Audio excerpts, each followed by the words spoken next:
Wabarakatuh.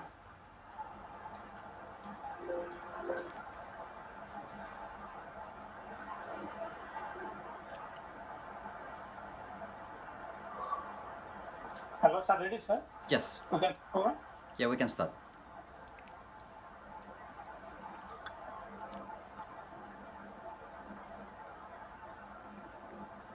Sir, you hear me? Yes, yes, I can Uh, hear you. Can you hear me? I'm not hearing sound.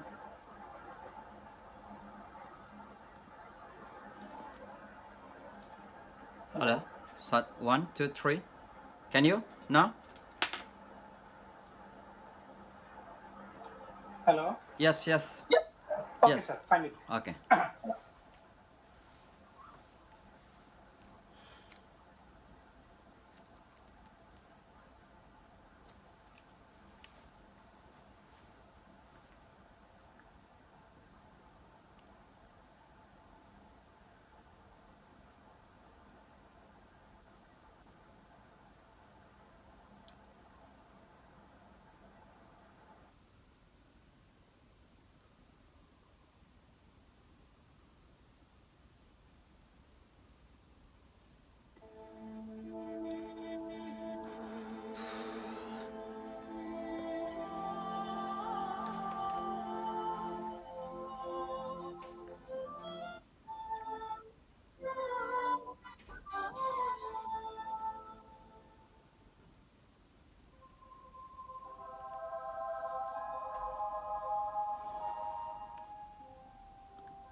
Bismillah ar-Rahman ar-Rahim. Assalamu alaikum wa rahmatullahi wa barakatuh. Alhamdulillah Rabbil Alameen. والعاقبة للمتقين ولا عدوان إلا على الظالمين وأشهد أن لا إله إلا الله وحده لا شريك له وأشهد أن محمدا عبده ورسوله لا نبي بعده صلوات الله وسلامه عليه وعلى آله وصحبه أجمعين أما بعد. And welcome back to our program My American Jihad with me Imam Shamsi Ali. And today we are going to continue our discussion on how our community in the Western society, and particularly here in the United States,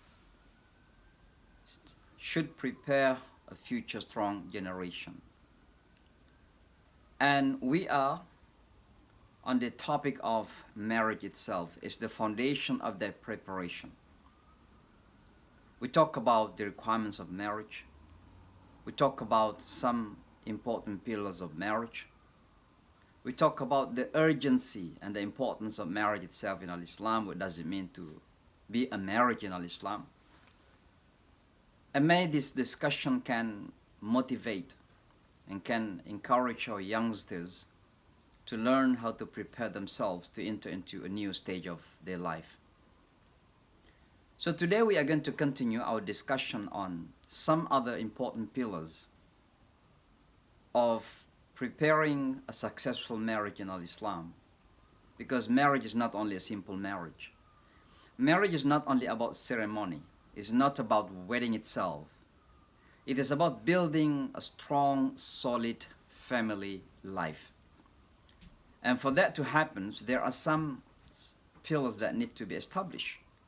There are some foundations unto it so that we can build on it a strong, solid family.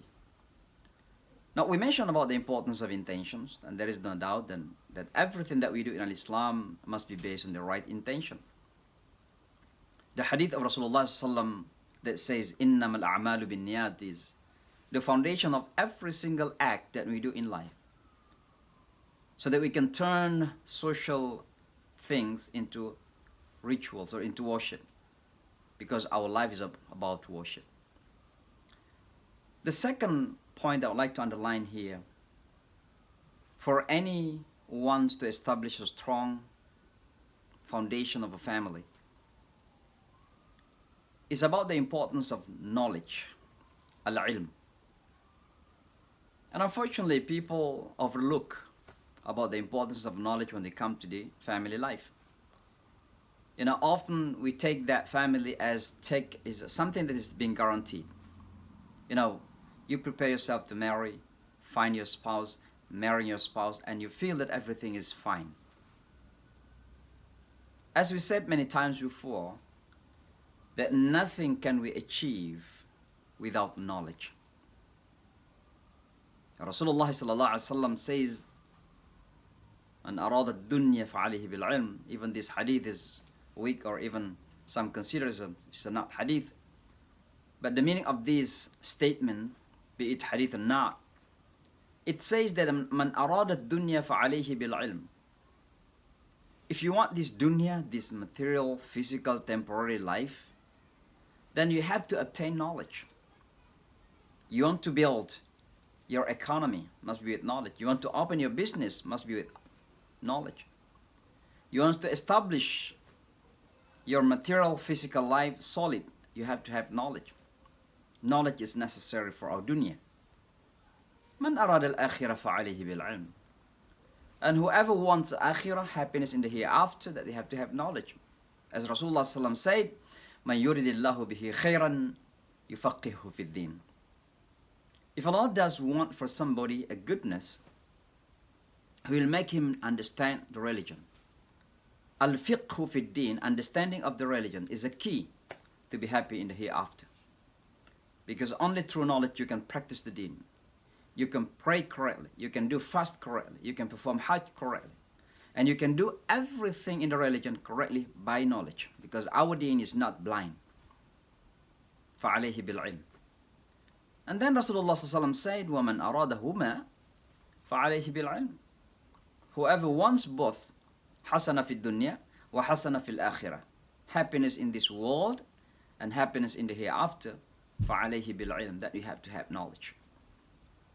When we take this into family life in particular, it concludes that knowledge is necessary, even I may say required, for the couple to establish a strong and solid family.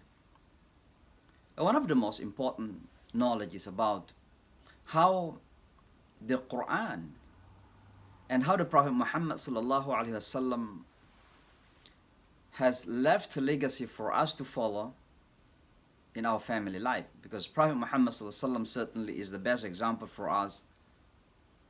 The best example as a husband, example as the father, as an example as the leader within his own family. So لَقَدْ كَانَ لَكُمْ فِي رَسُولِ اللَّهِ أُسْوَةٌ حَسَنَةٌ requires for us to understand the sunnah of the Prophet Muhammad ﷺ in family management. How he behaved with his wife, how he interact with his own children, daughters, and even grandchildren, Hassan al Hussein at the time. How he managed his house, what Rasulullah ﷺ did. All these are being characterized. The characteristic of Rasulullah ﷺ as a father, as a husband, have been clearly mentioned in the hadith of Rasulullah, in the seerah of Rasulullah ﷺ. And this requires knowledge for us. We have to learn about how Rasulullah ﷺ had become a husband and a father. Because he is the good role model for us, not only in the masjid, but also at home. Knowledge also is important and even fundamentally needed in terms of a couple itself, the husband and the wife. How a husband should learn about the wife and how the wife should learn about the husband. Learn about your spouse. Learn about what she likes and what she doesn't like. And for wife, learn about what he likes and what he doesn't like. Why it is necessary?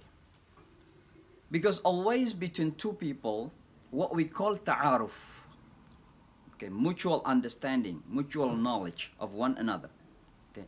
Ya ayyuhan nasu inna khalaqnakum min dhakarin wa untha wa ja'alnakum shu'uban wa qaba'ila li ta'arafu. That ta'aruf must happen continuously at home. And of course, the beginning of that is in the beginning of the process. You know, our young people out there always talk about ta'aruf. Ta'aruf is not only needed before the marriage itself, but in fact, ta'aruf is even more needed after the marriage. And the reason because you live under the same roof in 24 hours. And sometime when you live together in 24 hours under the same roof in the same house, then things which was covered, okay, is being uncovered at the moment. Everything is being exposed. The attitude that sometimes is now try to cover because you are still in the process of learning one another, knowing one another. Now you're already one body basically, as husband and wife living under the same roof in 24 hours, and then everything is being exposed. When that happens, it means there is a sensitivity issue here. There's a sensitive issue. Because everything which is being extraordinary for the marriage will become an ordinary after the marriage. And particularly that no matter what, either you came from the same backgrounds. Let's say a Bangladeshi boy, a Bangladeshi girl, for example, they got married. Both of them Muslims, alhamdulillah. They love the same food. They have the same culture. But no matter how commonality that you have also differences. And don't be worried about differences. We don't have to be scared of differences. Because in fact, differences are blessings. Ikhtilaf is leading into sometimes blessings. It depends on how. The challenge is, can we manage our differences, including a difference between a husband and a wife. And so again, knowledge between the spouse, between the husband and the wife itself is necessary and fundamentally required in our family life. Because again, I used to say this jokingly, sometimes the husband is so serious. We are in America at the moment in what we call political season. We are discussing about Republican and Democrat, between Donald Trump and Joe Biden, between this and that. A lot of discussions happen even inside of the family. Similarly, in some other countries like Indonesia or back home in Bangladesh and others, every time that we enter into a political season, people talk about politics. Now, when you are at home, husband and wife, even sometimes you have that political differences. The husband likes, let's say, Joe Biden, because Joe Biden had been in politics for over 50 years. Not the wife, possibly because of, we don't know, because of Melania or whatever, that the wife loves, likes Donald Trump, and then discussion happened. The wife asked, why you like Biden? And the husband asked, why you like Trump? And then debates began. If there is no understanding, there is a willingness to learn about one another's, even about political view, then the problem will happen. Particularly when it comes to the issue of, let's say, watching TVs. Some wives love to watch drama, films, movies, and the husbands love to watch, political comments on the TVs, on CNN, on Fox News, and others. And so debates happen between the couples. Here, you can see the differences, and sometimes what we like to eat, what we don't like to eat, the way we talk. Sometimes husbands, is a very quiet man, and the wife is kind of, I don't want to say talkative, but talk quite a lot, and that's what she likes to. And then disagreement happens, misunderstanding happens. One another's, begin to accuse as being, husband, because he is so quiet, then the wife will say, oh, you don't want to pay attention. And then the wife, because she talk or she loves to talk, not talkative basically, but she loves to talk, then the husband begin to say, oh, you are talkative, talking too much, unnecessarily. Now, you see here how the problem begins. How the problem begins. Simply because of what? Because of the lacking of understanding. And that lacking of understanding begins because of unwillingness to learn about one another. And so once again, it is very important that the second point, the second pillar of a successful family is about learning of one another. Rasulullah sallam learned about his wife because Prophet Muhammad sallam married a different, women with different characters. He married Khadija radiallahu anha, who was a very famous, popular, rich, respectful woman in the community, in the society, Khadija radiallahu anha. But later on, the very opposite, someone who is very smart, very young, very energetic, Aisha radiallahu anha. And here Rasulullah sallam, being as a husband, must learn about how to interact with that type of woman and that type of woman. Similarly, a husband should learn about the attitude of certain women. It doesn't mean that you have to have two wives. I mean, here, when your wife has certain character, how to behave and how to interact with. Similarly, our wives also must learn about the husband. There are some husbands are quiet. There are some husbands are also talking quite a lot. There are some husbands are easily, responsive, but sometimes not easy to respond.